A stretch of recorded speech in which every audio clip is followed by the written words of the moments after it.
Back here, another candidate is hoping to challenge Congressman Pete Stauber in the upcoming midterms. Bob Helland, a Democrat who lives in Duluth's Lakeside neighborhood, announced his campaign for Minnesota's 8th Congressional District yesterday. He works in the medical device industry and also is involved in the arts.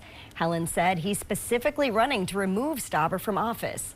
Stauber, a Republican, first took office back in 2018 and has since won re-election ever since. Several other Democratic candidates have also publicly announced their campaigns.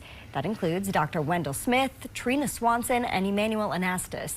There is still time for candidates to enter the race. If needed, a primary will be held in August with a general election in November.